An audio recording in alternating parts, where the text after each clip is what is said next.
For those that are tuning in, welcome to the second forum that we've attempted to do via Zoom. We will also be supplementing our forum series with a series of videos. Not all the candidates know this yet, but we're going to be reaching out to them hopefully to get some 2 to 3 minute video clips, kind of a sit down podcast style interview with them. So that way we kind of get some more details on their platforms and their ideas. So look forward to that in the coming weeks. We are going to be hosting a forum for all of the nonpartisan races for in the city of Fayetteville. So for city council and for the mayor's race. We will be hosting our remaining forums on Thursday and Friday next week for wards 2 and 3, and then the following week for ward 4 on Thursday. I think we are just about ready to kick things off. I'm going to go ahead and let my co-host take care of the meeting banner that we have here before we get things started. Just so those that, I'll go ahead and it looks like we are recording now. So I'll go ahead and kick things off with laying down some of the rules again, just so everybody kind of knows what we will be doing tonight. We will be asking about 10 questions of our candidates tonight. Each candidate will be getting the same question and the same opportunity to answer each question. Each response will be timed at 3 minutes. When you have 30 seconds left on your 3-minute response, I will verbally let you know that you have 30 seconds left. So pardon me for that interruption if you run close to ending your time, but that's just for the courtesy of the other candidates, making sure everybody gets the same amount of time to answer the questions. And so we can get through as many questions as possible tonight, hopefully. We will be taking, if we have time, some questions from the community. We have one of my co-hosts will be trying to keep an eye on the chat. So if any of the attendees have a question they'd like asked, if you could put it in the Zoom group chat, but phrase it in a way that each candidate can answer it equally. We do have a couple questions from last night's forum that we'll probably be using for tonight, provided that we have the time. I think that now we are at 4 o'clock, so we are ready to get things started. We will first start with our opening statements from each candidate. Mr. Oroo, if you would unmute your microphone, we'll go ahead and let you begin first, and you will have 3 minutes. Thank you, everybody. Thanks, Chamber of Commerce, for hosting us.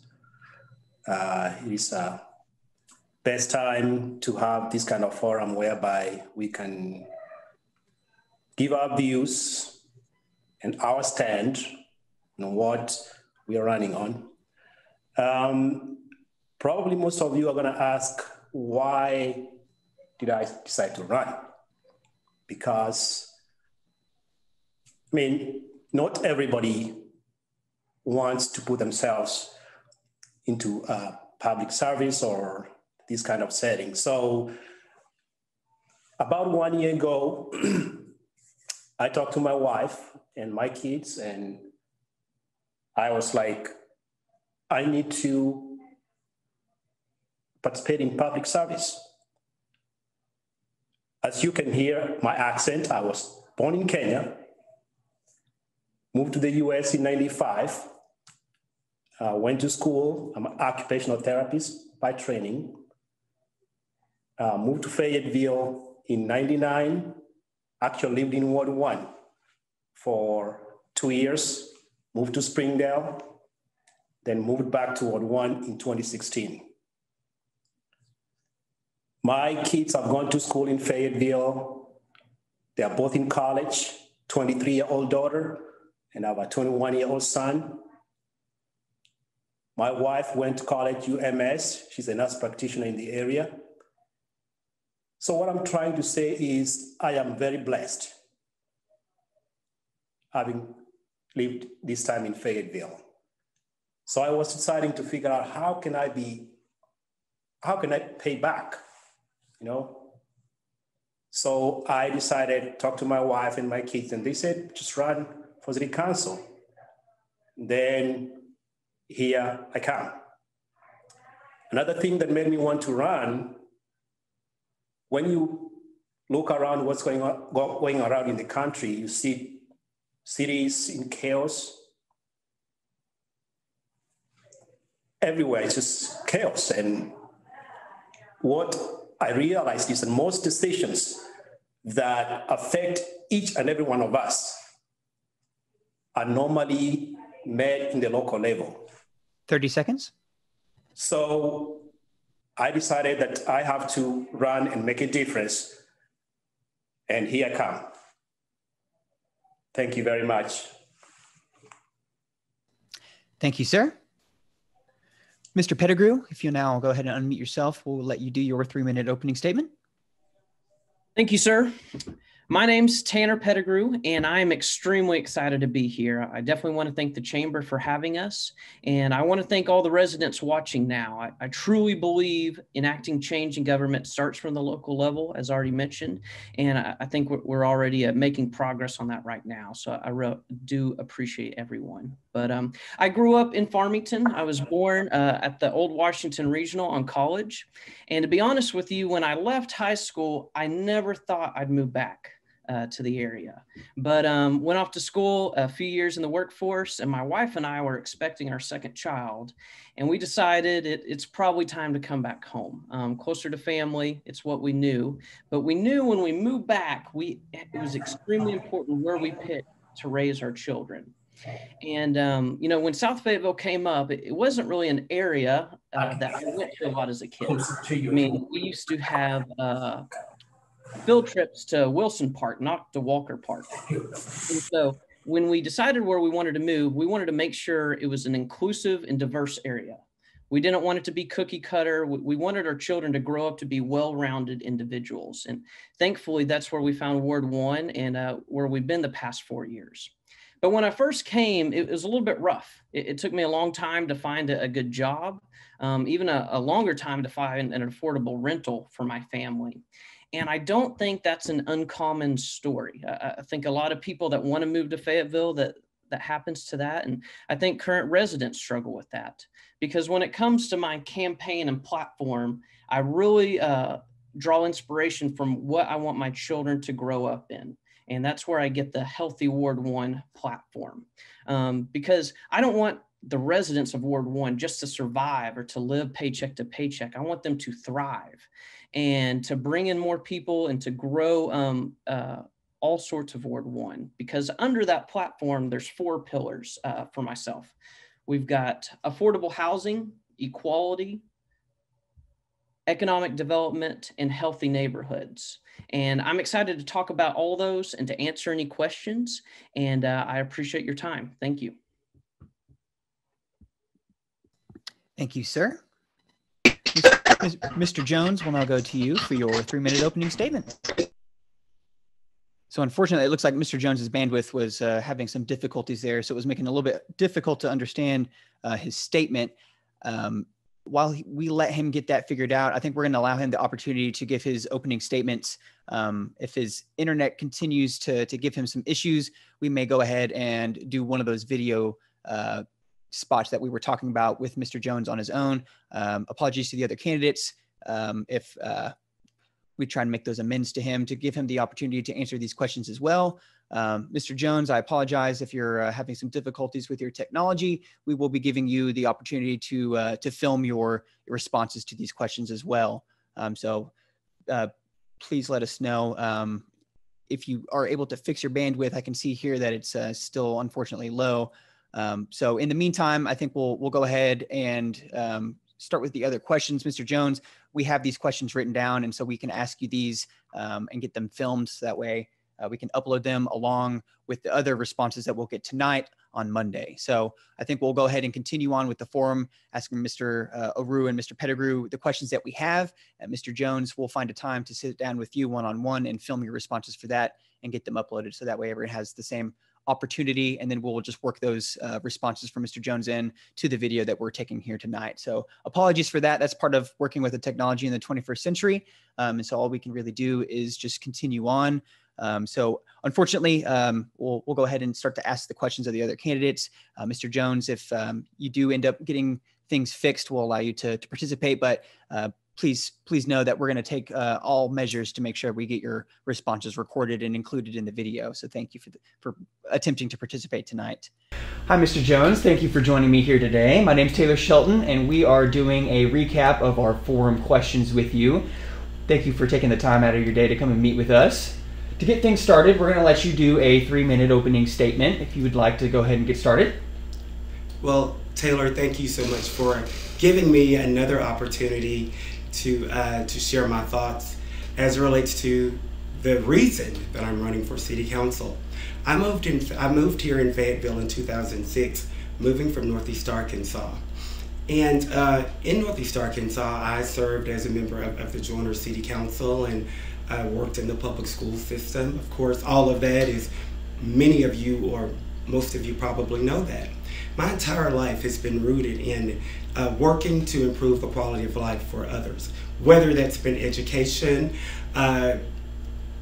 political activism, working in politics, political advocacy, even in social work.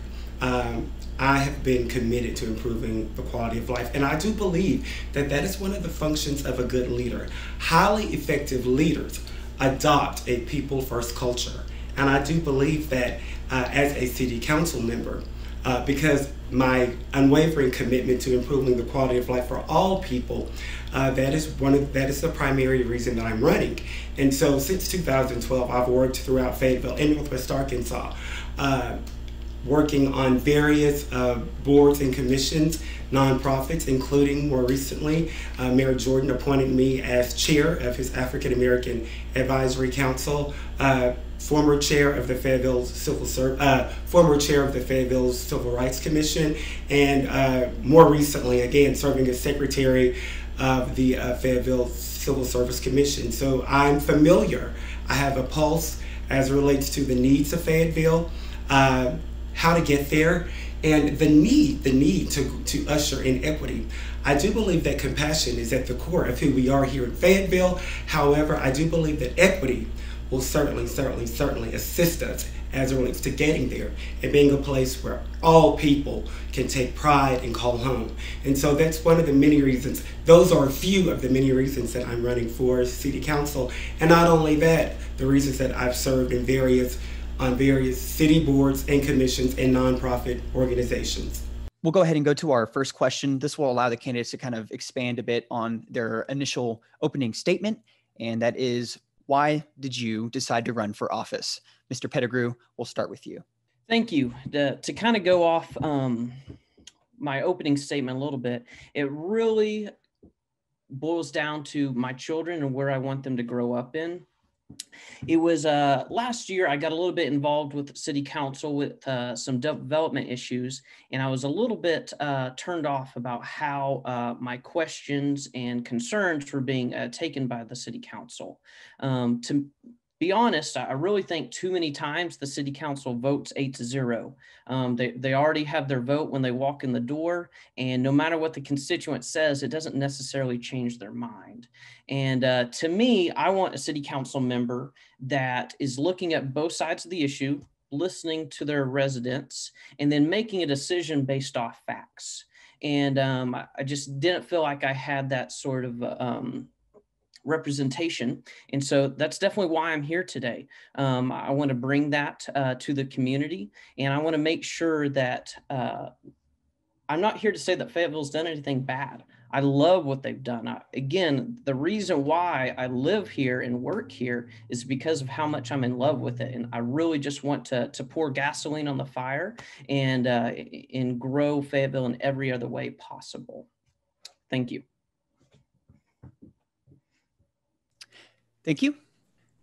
Yes, sir. If you'll go ahead and unmute your mic. Yes. Yes, I'm going to continue from where I stopped. As I told you, I'm in love with Fayetteville. One of my clients once told me, Fayetteville is a little secret we want to keep to ourselves. That's how much I love Fayetteville.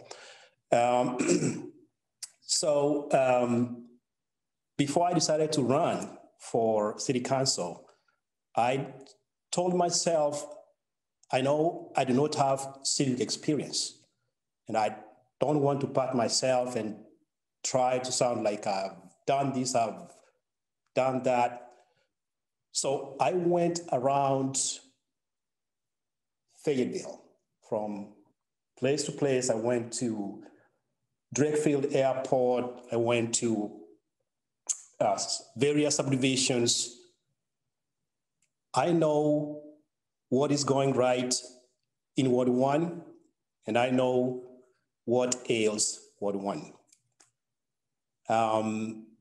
There are things that are going good in Fayetteville as well as Ward 1, and there are things that need to be fixed. Number one, when we go to South School, a lot of business have gotten they've gotten out of business. Business are vacant. You look at IGA, it went out of business. There's something we can do to make that place part of Fayetteville to look good. We cannot just stand by and imagine that it's just gonna be good. Homelessness is a big issue in Ward 1 compared to other wards. You can drive around and just imagine that the problem is gonna go away. It's not gonna go away. We gotta address it head on. Affordable housing is a big issue in Ward 1. You don't blame, you can't blame the owners of homes when they sell the homes. I mean, they bought the homes for, let's say, $40,000. Some developer is coming to the area, giving them $200,000. They're gonna take the money. But then looking around, trying to find an affordable house, it's not easy. So we're gonna address affordable housing. It's an urgent problem. Fayetteville is growing, same as Ward 1. Can we do something about road expansion? As Tiffany once said, any politics is local, you know? People have been coming to me. Some vehicles are driving too fast on the road. Probably there are potholes on the roads. And sometimes the lights don't work, street lights. I promise I'm gonna work hard for you. I'll be a phone call away from each and every one of you. I'll make sure that you can reach me by email, social media. So I'm there, I have no agenda. All I'm putting forward to do is serve Ward 1. And thank you. Thank you. We will now go to our next question. Mr. Oroo, what do you believe is the #1 issue facing Fayetteville residents? I believe the #1 issue at the moment is affordable housing. It's the biggest issue at the moment.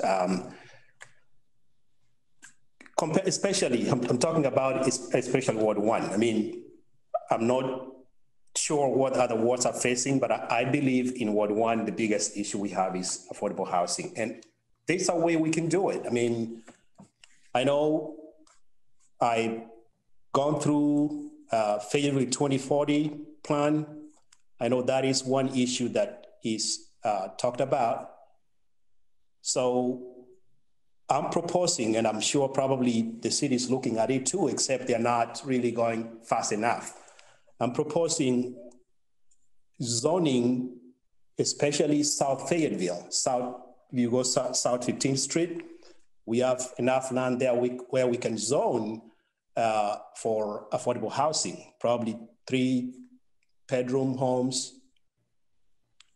Another thing we can do is just try to figure out the city working with developers and lenders to work out a situation whereby they kind of cap price increase, cap price increase on homes. And also they can probably try to figure out how we can enable these people having tough time affording houses get lending from various private entities. Bottom line, the biggest issue is just demand and supply. We need to figure out how we can increase home supply in the area so that the prices don't go as fast as it is going. I mean, the prices don't go as fast as they're going right now. I think number two, another issue is going to be road expansion. That's another issue we're going to be facing in the near future. Washington County is projected to population to increase to over 1 million, probably by 2050, I'm guessing. I'm thinking that's what the projection is. So we have to keep up with road expansion. If we don't keep up with road expansion, it's going to be an issue for residents to drive from one point to another, from work to job. I mean, we don't want to face the same problems other cities are facing, like Dallas, whereby it takes them probably 2 hours to go from home to work and back home. So I think those are the big issues that are really facing. And of course, others come around, like maybe jobs. Jobs is another issue. We have to increase, we have to figure out how we're gonna increase jobs, especially South Fayetteville area. I have a plan to probably work towards locally owned restaurants around South School. If you go South School, we have a lot of vacant lots that we can encourage local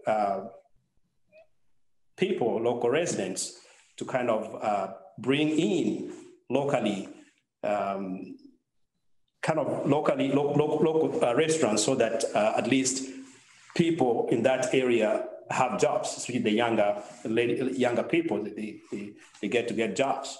And of course, it's a good thing too if we have the businesses around that area. We don't want land to be vacant. 30 seconds. If the land is left vacant, what's going to happen? You're going to have a lot of bail bonds coming to the area, and that's not good for the area. And thank you so much. Thank you. Mr. Pettigrew. Yes, I definitely want to say that I'm not reading the comments right now, but Mr. Jones, I really value his opinion in him running in this race. So I fully yield any time I can if he's able to hop back on. I'm looking forward to hearing what he has to say to the questions. But I also believe affordable housing is the most crucial issue in Fayetteville right now. It is my bread and butter. It is everything that I've built my campaign around. The average sales price in Fayetteville right now is right around $250,000, which is a huge jump just in the past 12 months. And someone who's working even, because the definition of affordable housing is 30%. If you're able to afford it with your income. But even someone making $20 an hour, affording that $250,000 house puts them at 50%. So it's just unobtainable to even consider purchasing a home in South Fayetteville right now, or in Ward 1 in general, at that price point. And so I truly believe that this is an issue that we need to attack right now. And I think the Housing Authority and the city has done an incredible job with it so far. And again, I would like to just continue to push that forward. I definitely think the first thing to do is look at zoning. And I am a proponent of increasing density, as long as it doesn't take away from the charm or the character or the historical significance of Fayetteville. And also as long as it doesn't take away from any environmental issues. But the only way to bring prices down is to increase inventory. And I think it's very doable. I know the elephant in the room is that I do work for one of the local builders. And what I will say is that local builder is extremely focused on affordable housing. And it's kind of why I've been in it the past 4 years. We have built over 100 homes in South Fayetteville in the past 18 months with an average price below $200,000. We're not talking about a 20-year-old home, but something brand new. And I think there's opportunities between the city and private entities to help foster that change, because regardless of what's happening, the goal is to find homes that are affordable and also rentals that are affordable at the same time. As I mentioned earlier, when we first moved, We found $1,000 rent home, 900 square feet that was older, and we loved it. It was absolutely amazing, but we got lucky at that $1,000 rent. I mean, you cannot rent a home at that price anywhere right now. And it's just, it's unfortunate that someone who wants to live in Ward 1 probably can't. And that's why I think it's such a significant issue, and why I want to dedicate all my time and effort towards solving it. Thank you. Thank you for that. What do you believe is the #1 issue facing residents in Fayetteville? That is, and Taylor, that's a good question, and it's kind of a complex question. It depends on who you talk to, but based on my work here in Fayetteville, working again in the various commissions with nonprofits, one of the things that I have an unwavering commitment to, of course, is addressing poverty. I do believe that, again, compassion is at the heart of who we are here in Fayetteville, and I do believe that when we create resources that are equitable, then Fayetteville residents will be able to achieve an equitable quality of life. So based on my work and the individuals that I've worked with and, of course, talk with, I believe that poverty is a big, big issue that has impacted many individuals here in Fayetteville. And it's very good to know that, again, Fayetteville has a heart to meet those needs. Thank you. I know that we have had a candidate attempting to join, Mr. Fimbres. Mr. Fimbres, we also had another candidate, Mr. Jones, that had some connectivity issues. We are allowing both of those candidates the opportunity to come in early on Monday to film their responses to these questions. I see Mr. Jones has already opted to do that option as well. So we'll be reaching out to schedule time to get those questions answered, so they will have both the same opportunity to answer these questions as well. So thank everybody for your patience on trying to get this settled. We'll go ahead and go to our next question. Our next question is, do you support continued funding for Ozark Regional Transit? Mr. Pettigrew. Thank you. I definitely think this is a complicated issue, like most things that that the city struggles with, but I'm a huge proponent of continuing the funding of it. I think it's really crucial to provide for all of residents, especially ones that aren't able to afford a vehicle or don't have the need for it. I truly think the way to make it more viable and sustainable is to increase people using it that do have, I guess, a young professional, someone who needs to go from the south of town to work on the upside of town. And I think that's something I would like to push forward as far as increasing people using it. It's just, it provides such an important service for those who do not have vehicles. And I really think it goes back to the whole affordability and healthy neighborhood platform I have in my campaign. If you're not able to commute or to get to work, everything else suffers. And so to answer the question, I fully support continuing funding it. Thank you. Yes, Mr. Oroo. Yeah, I do support funding continuation for Ozark Transit. For someone who works in healthcare, I do know what seniors face every day. It's very expensive for them. Let's say they have a doctor's appointment at Mercy Hospital, or they have an appointment at some other private physician's office. To take that private vehicle and go to a doctor's appointment. So I feel that what needs to be addressed is probably we need to address stop points because sometimes what it is, it does not work for everybody. They have various stop points, but let's say if I was going to Mercy Hospital, if I was going to Ozark Orthopedics, if it does not stop there, that does not really help me. So we need to kind of do a little bit of tuning to make sure that they are serving the most needy people, especially seniors. Thank you. Thank you. We'll now go to our next question. I'm actually, I'm sorry, I apologize. This is Pedro Fimbres. I finally got it. And I apologize mentally. I've been trying to get in since like 3:26.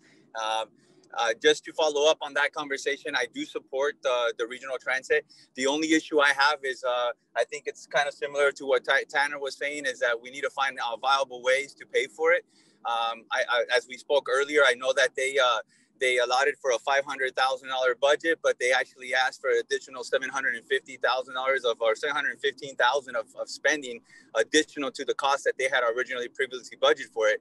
So I'm all in favor of it. Obviously, we need programs that work, but can also self-sustain, so that the city and its citizens in the city don't sustain the burden of having to pay that, or having to take that away from them somehow or some other. But we do need to find ways to make it affordable for everybody. I'm totally in favor of it. That's just my point of view. We need to find a way for it to pay for itself and not lose money.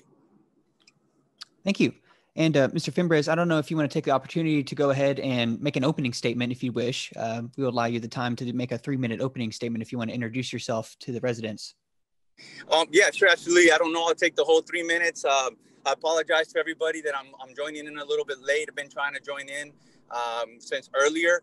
I'm currently shooting a swimming pool in Oklahoma City, and so I just want to apologize for that aspect of it. But I am Pedro Fimbres, running for city council. I'm asking for everybody's vote that's listening, and everybody who's watching or gonna catch this later some point of view.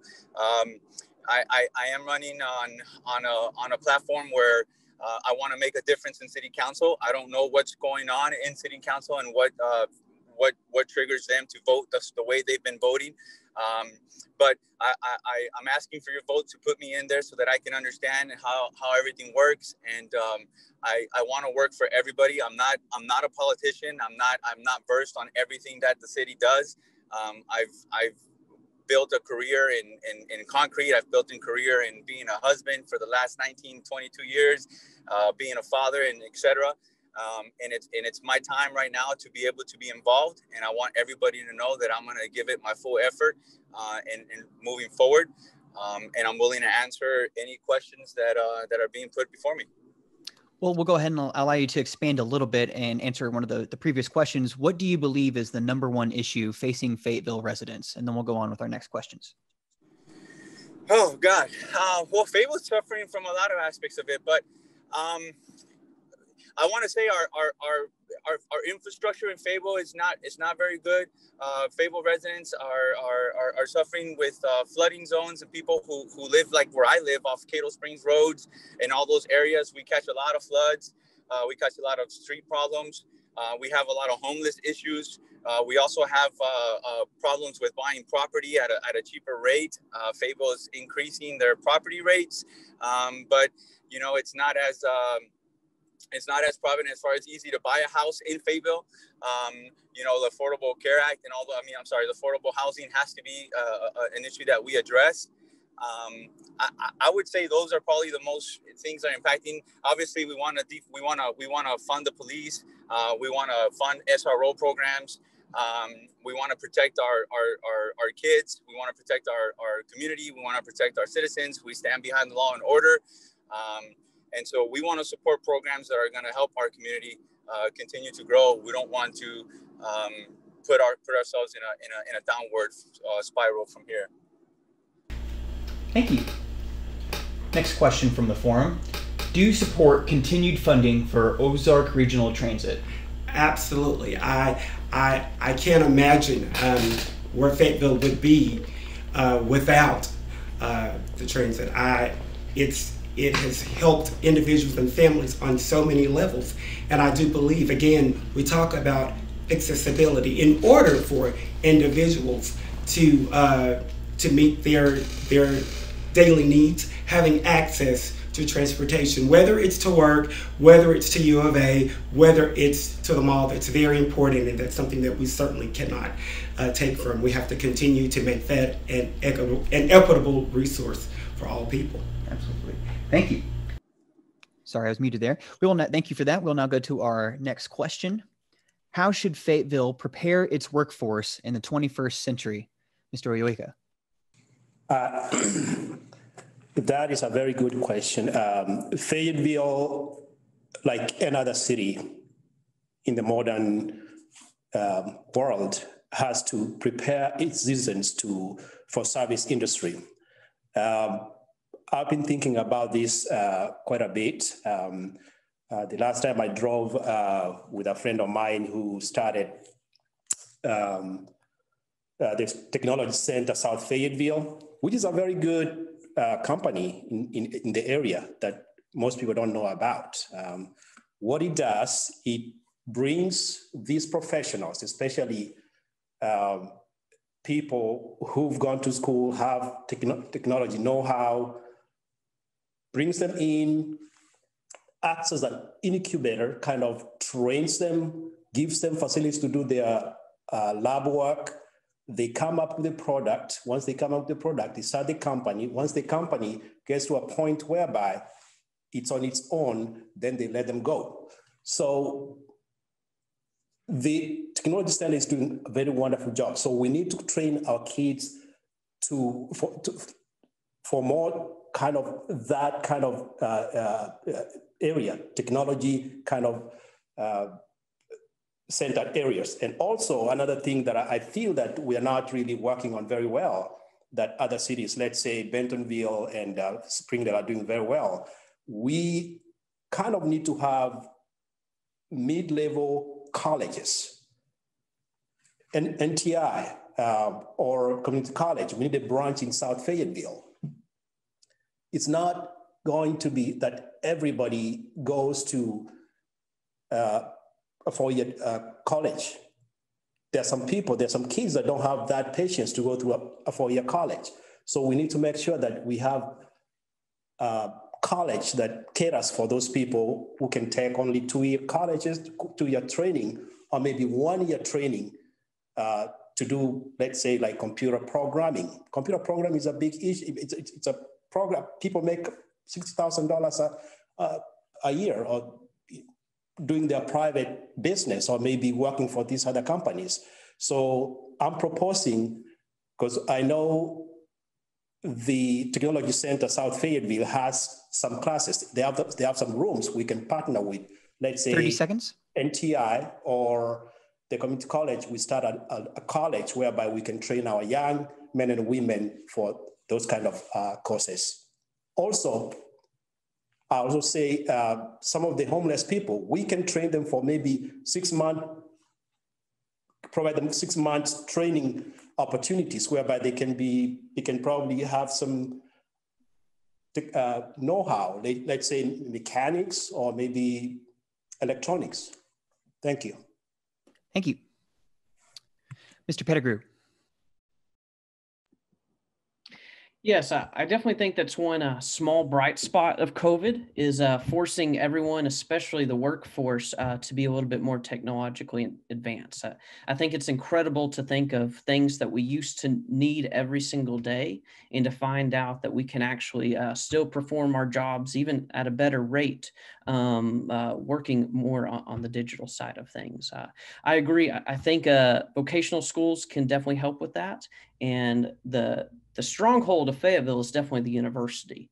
And I really look towards their guidance as far as leading us, as far as training the new workforce in the 21st century. And we all want Fayetteville and Northwest Arkansas to grow to be a big city. But at the same time, we want to keep it as a small town feel. And I think the more we grow, the more we've got to prepare for the 21st century workforce. And I really think my perspective closer to that age group can really add quite a bit to the conversation. But I think we're heading in the right direction. And I really believe that there's a lot of promising things moving forward on it. And this kind of plays to back to my whole platform. But we want to keep residents of the college to move to Fayetteville when they graduate. Right now, it's probably a lot more feasible to go to more of a corporate area in Bentonville or Rogers. And I think it's really important to the city and through economic development to try and recruit and to keep young professionals to actually move to Fayetteville to help us with that workforce going into the 21st century. Thank you. Thank you. Mr. Fimbres. Hey, Taylor, can you just repeat the question for me real quick? I'm sorry, buddy, you're muted. I can't hear you. Sorry. How should Fayetteville prepare its workforce in the 21st century? Great question. Well, you guys know I love construction. I love building things. I always make this comment. As I always tell everybody, I'm a great bridge to walk on. I'm a great bridge to bring people together.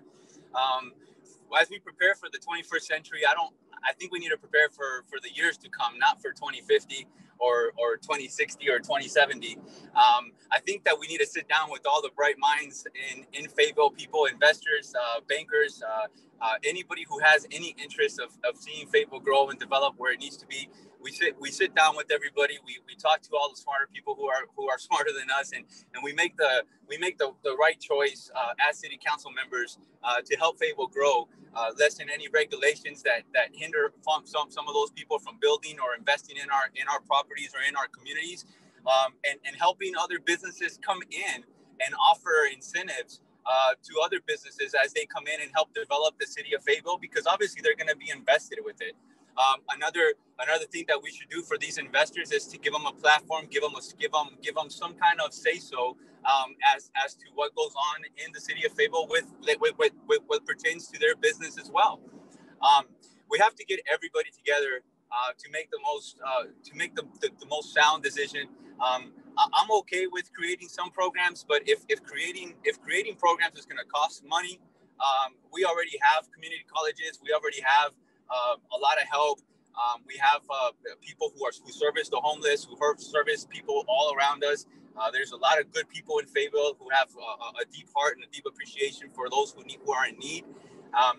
But I feel that we do need to lessen the regulations to allow the buildings and developings to happen. Doing a lot of door knocking, I have come into some areas where some of the people are concerned that people are going to come in and build multi-houses or apartment complexes and stuff like that. And I've made a comment before. Certain things work in some areas and certain things don't work in some areas. And we're going to help to protect those people who don't want to have that type of environment around them. And at the same time, we'll incentivize or help try to incentivize developers from moving to different areas as we grow as a community. But I don't think we need to try to add any particular programs or any new programs that are going to hinder the city or be a tax burden to the taxpayer. Thank you. How should Fayetteville prepare its workforce in the 21st century? I really appreciate what Mayor Jordan, his commitment, and the Fayetteville City Council's commitment to workforce development. In Fayetteville, we pride ourselves as it relates to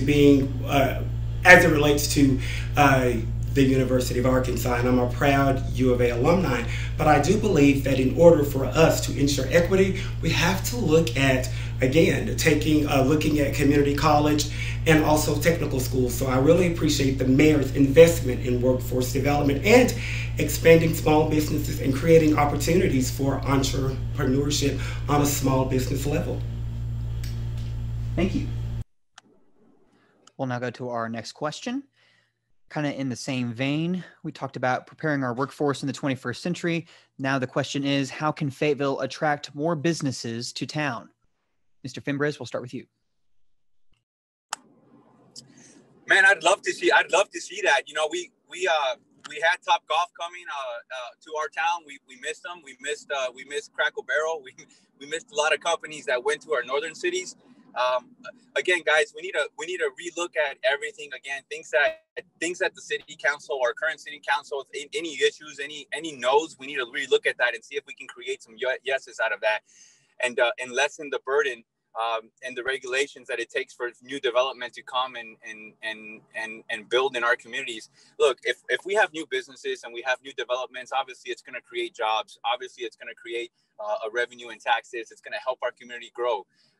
So the main thing is just, again, guys, I'm not a politician, but I need to go in there. I need to see what's going on. I need to see what everything they're saying no to, so that we can try to find a happy medium so that we can help deregulate some of the hinders that are holding our investors back.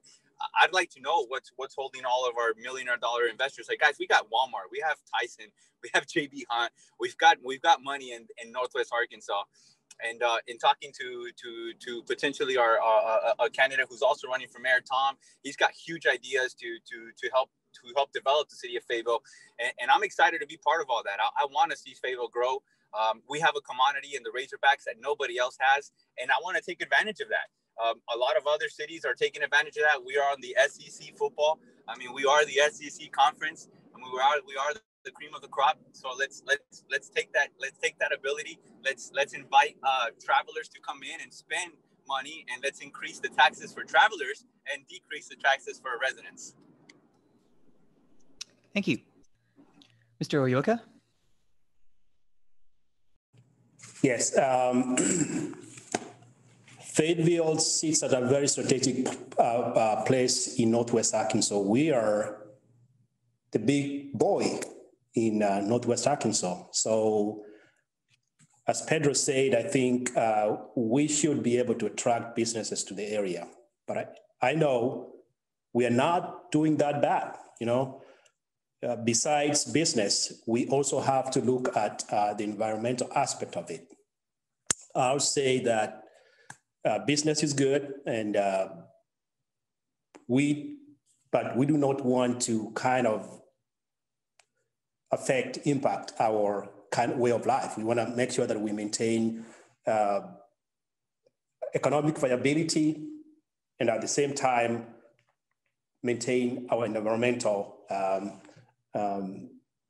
life. I know, like the other day I was driving around, I went up on Mount Sequoia, and probably most people have not gone up there. You can tell how beautiful that place is, and I would hate to see a developer go up there and try to start building homes there. You know, I promise if I'm elected to the city council, I want to make sure that Mount Sequoia remains the way it is. Don't want it to be disturbed.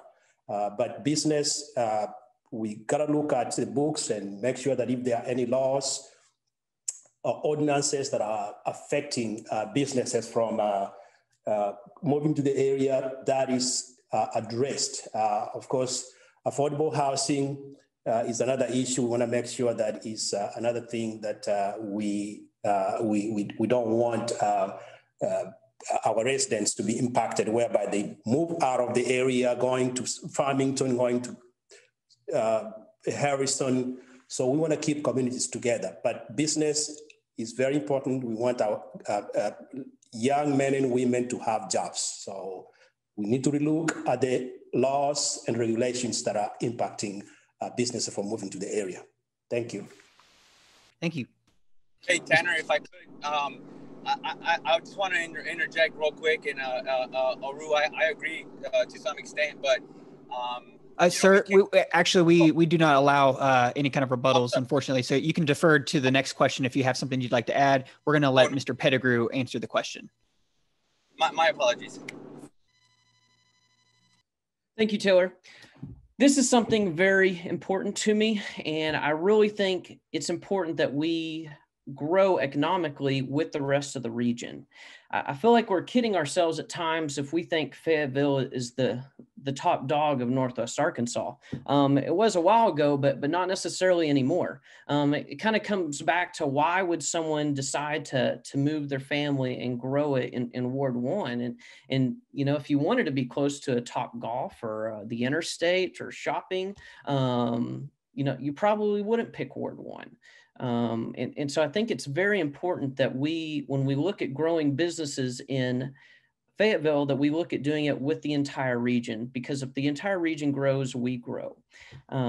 We've all, of course, know of Walmart and Tyson and JB Hunt, but my worry is what is going to carry the baton the next 50 to 100 years for the region. I love what Startup Junkie has done, and several things that the chamber and the city has done to foster that environment.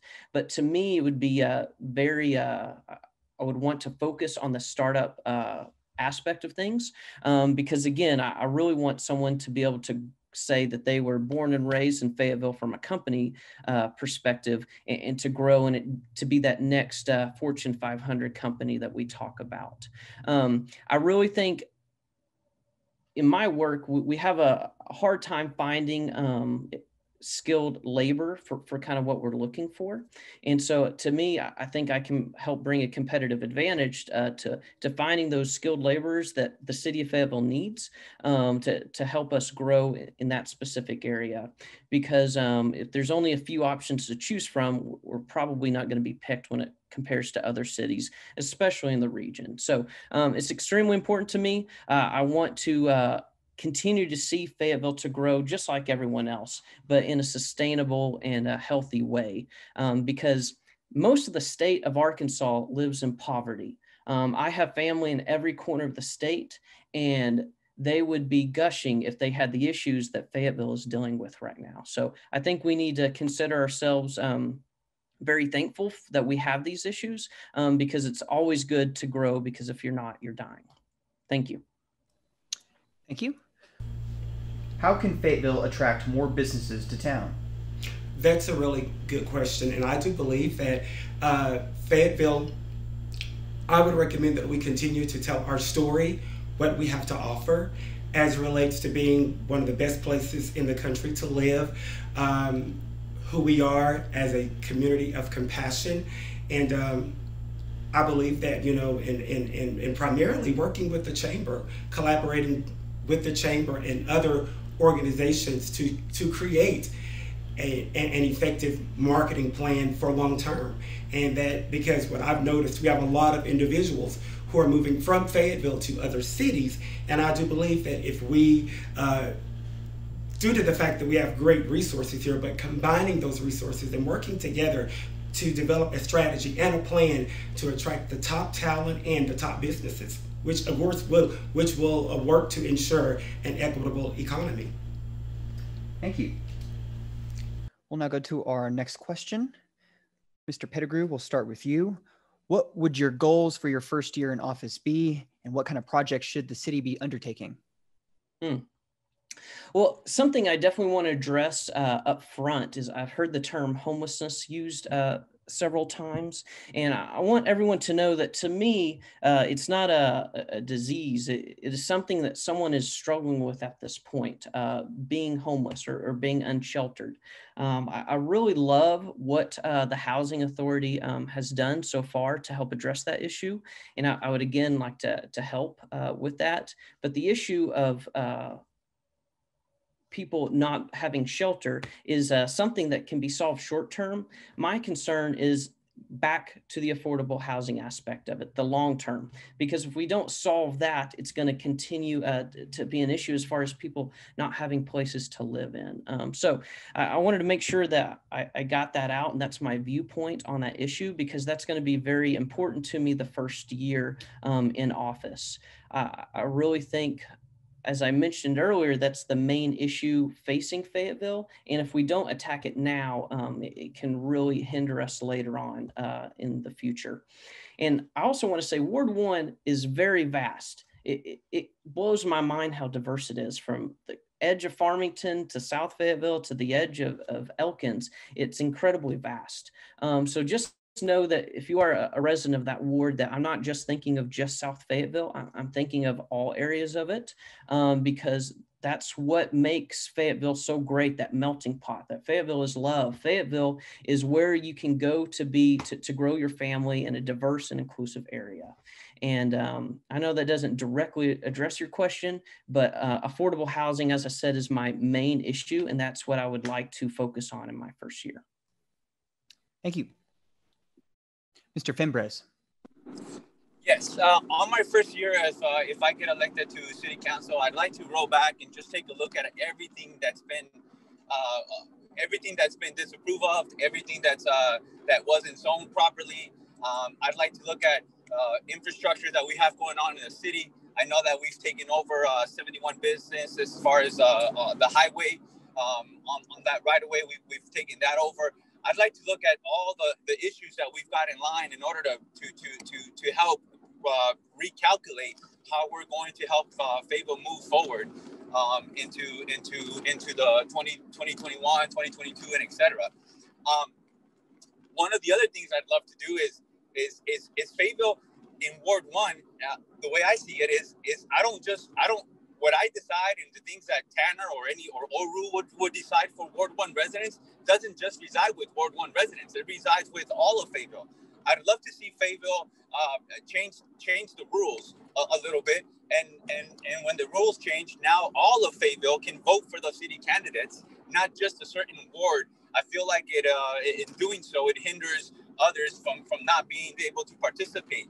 The other aspect of it also is we need to annex people who live and pay taxes in Fayetteville, but don't necessarily live in Fayetteville city, county, or city limits, or any of that aspect of it.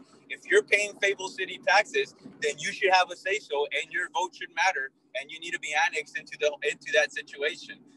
Another problem that we have is we have a lot of business owners in Fayetteville who own businesses and are very much invested in the city of Fayetteville, and they don't have a say-so. It's whatever the city decides, it's whatever the mayor decides, it's whatever city council decides, and they just have to either go with it, and if they don't like what the rules and what the regulations has, they'll just move to another city.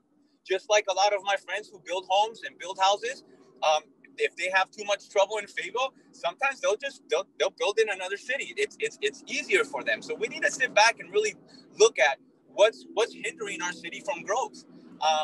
Again, I'm not a politician. I don't know all those things, but I'd love to get my nose deep in it and figure out a balance that would work for everybody.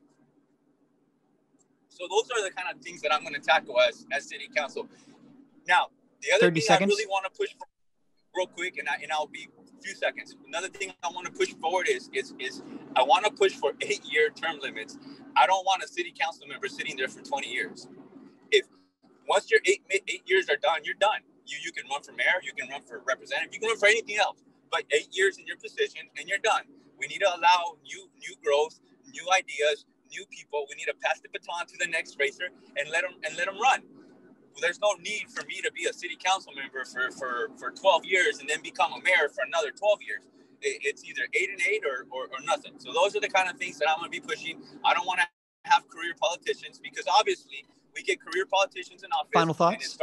It starts on the local policies and then it becomes a career out of it. And we want to stop that. Thank you. Mr. Oyioka? Yes. Number one agenda for me is going to be affordable housing. Of course, I've talked about increasing housing supply, zoning for affordable housing. Number two is going to be homelessness. I always tell people that some of these people that we see around in Ward 1, some of them are people who served us. They are veterans who've gone to war and served us, so we got to take care of them. We are a compassionate ward, and we're a compassionate city.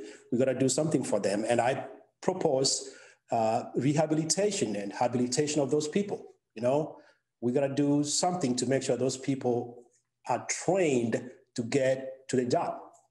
They can be trained. They can work in restaurants. They can work in our hotels. But we got to make sure that drug rehabilitation, if there are any issues with drugs, if some of them have health issues, is there something we can do to make sure that they get proper medical care? So that is going to be the major things I'm going to be addressing. But also, another thing that I'm going to make sure that South Fayetteville, especially South School, my goal is to make sure that we have restaurants, local restaurants in that area. And I'm going to call it SOFAY, SOFAY. So we're going to make sure that that part of the area, we have restaurants that are going to cater for South Fayetteville, but we can welcome also other people. It's going to be probably bring other people from other areas, from Oklahoma, from Bentonville, from Rogers. So we just want to make sure we are economically viable at the end of it. Thank you so much. This question is a kind of a two-parter. What are your goals for your first year in office, and what kind of projects should the city be undertaking? Absolutely. Well, my goal, of course, is to listen and learn. I say that. My goal I believe that highly effective leaders, they ensure a people first culture. So listening to people, making their concerns a top priority. Then working with the city, making programs and projects that impact poverty and issues that alleviate human suffering. That's at the top of my list. So, because again, I do believe that when we lift from the bottom, everybody rises. Whether that's workforce development or ensuring or working to ensure small business opportunities, partnering with the chamber, those are things that I am committed to doing. Thank you. Thank you. We will now, we've got about 6 minutes left of our scheduled forum until 5 p.m. So we're going to go ahead and move to our closing statements of each candidate. Each candidate will have 3 minutes to make a closing statement. I'll let you know when you have 30 seconds left, and that'll conclude our forum tonight. Mr. Oyioka, we'll start with you. Thank you very much. Thank you very much for hosting us. As I said earlier, I am ready to serve Ward 1. I took this very serious. When I talked to my wife, I talked to my kids, I talked to my co-workers, and they trust that I can do this. Some people ask me, why me? Why not me? Why not the other candidates? I have no agenda. The other candidates, I don't want to attack anybody, but I know one is a developer, another one is it's also in the development business. Probably they're going to be going in there with some agenda. You know, we don't want to elect people who are going to create more problems than we're having right now, especially with affordable housing. Another candidate who is running, he's a jack of all trades, a master of none. We want to make sure that we have somebody who's focused. I'm a healthcare worker. I go in there, I'm just going to work on serving people in Ward 1. So affordable housing, address homelessness, job work with entities and other stakeholders to make sure that we have jobs, make sure that education, all kids, regardless of your background, if you come from south part of Fayetteville, you come from crossover area, the schools have enough supplies. There's equal distribution of resources. We don't want to to a point whereby this area is getting more resources and this area is not. So I'm going to work for Ward 1. We're a diverse ward. We want to make sure that that diversity works for everyone. So I'm ready to serve Ward 1, and thank you very much.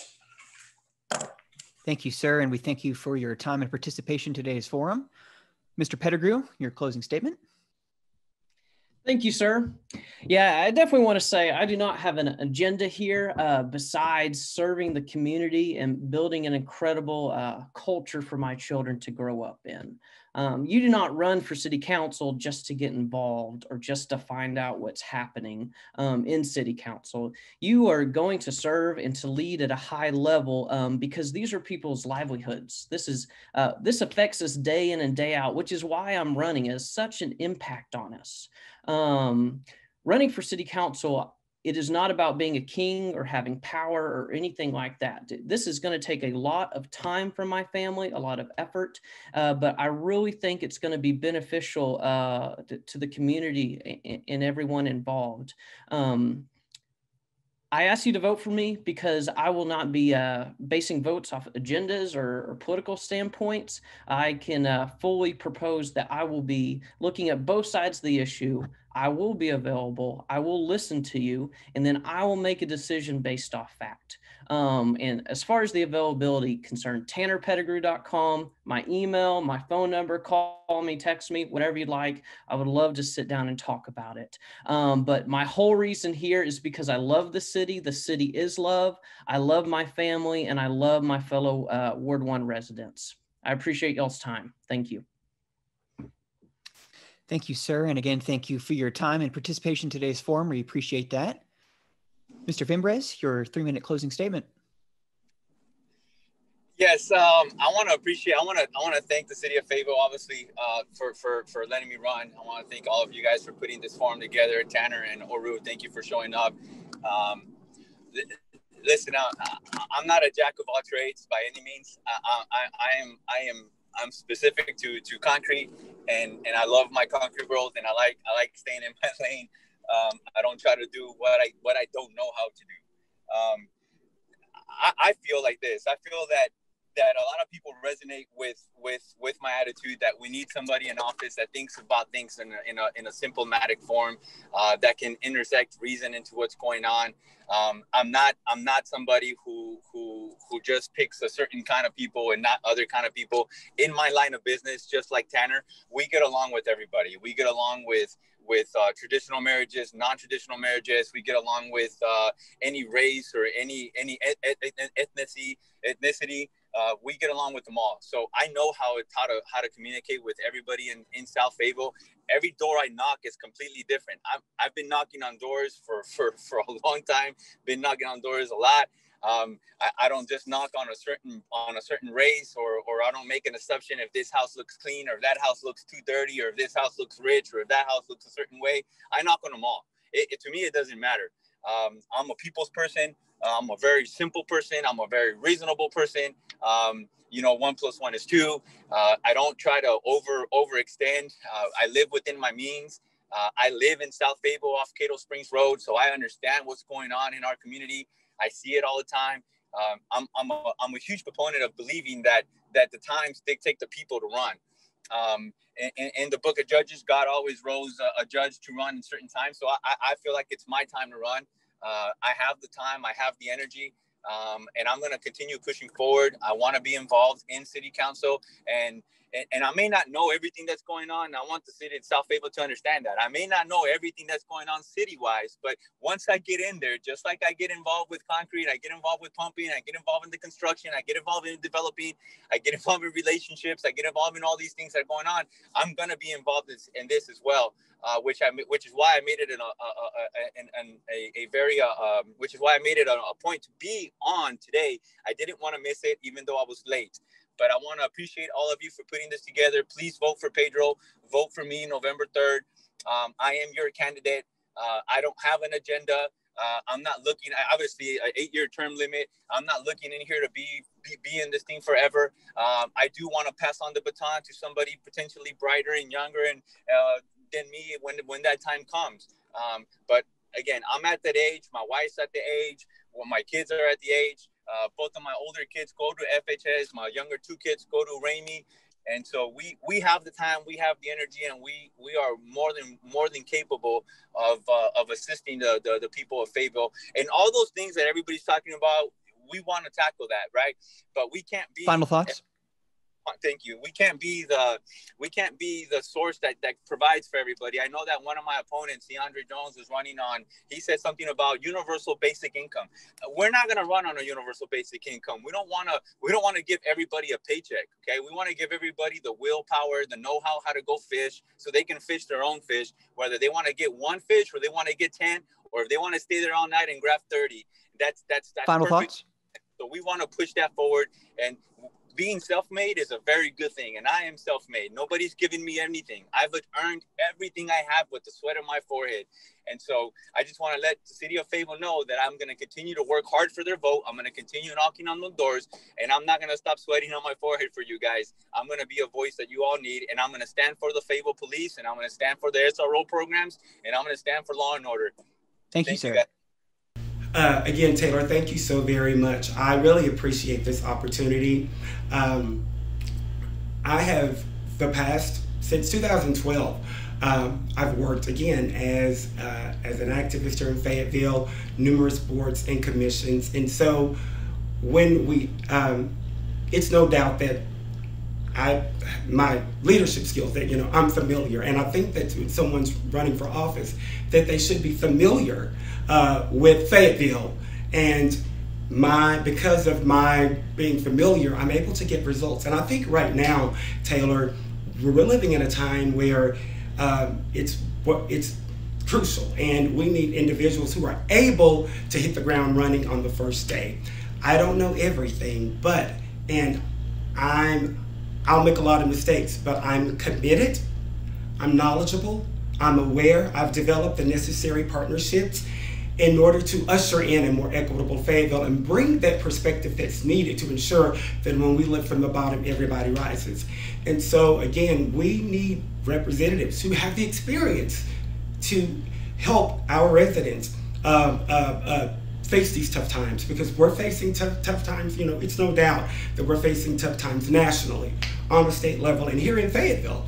And so again, my leadership has shown I'm a bridge builder, I'm results driven, I listen, I care, and I believe that in order for us to achieve the quality of life that we all strive for is to be equitable. And so that has always been, that's driven my work. My work is driven in justice, fairness, and equity. And I believe that, and I say this time and time again, Taylor, that is at the core of who Fayetteville is. So if elected, I'm going to do everything that I can to hold Fayetteville to its ideas of who we really are, and that's compassion. And I don't think that Fayetteville, we were able to become one of the top cities to live in the state, in the country, I'm sorry. That was due to who we are, our heart. And so the ideas of compassion, the ideas of equity, the ideas of inclusion. And so how do we get there? My leadership on the Fayetteville City Council will help us get there, will help us navigate through those challenging times by having crucial conversations, by exploring options that may be unfamiliar and that may make us uncomfortable, but because of that, we will be better. And so I do believe that we must elect a leader who is knowledgeable, aware, cognizant, having a pulse for the community, and able to navigate, to help us not just navigate, but leading Ward 1 through the challenging times that we have faced and that we'll probably continue to face at some level. So I'm proven to be able to do that. I'm not tooting my own horn, but I will say this: leadership matters. So thank you so much for this opportunity. I appreciate it, and I'm a proud graduate of Leadership Fayetteville. It's a wonderful program, and I'm very thankful. Thank you. And thank you to everybody that joined us today, our participants. The candidates may be interested in some of the questions that we got that weren't able to be asked today. We can, of course, if you're curious about some of those, you can reach out to us. For everybody else, we will be having our Ward 2 and Ward 3 forums next week on Thursday and Friday, same time. And so if y'all have any questions, my name was Taylor Shelton. I'm with the Fayetteville Chamber of Commerce. I'm their Director of Government Affairs. And so we'll continue to host these, and we hope y'all enjoy them. Thank you again to the candidates for taking the time out of your busy day and schedules and campaigns to join us here today. We look forward to hearing from you again. Thank you. Thank you very much. Thank you very much.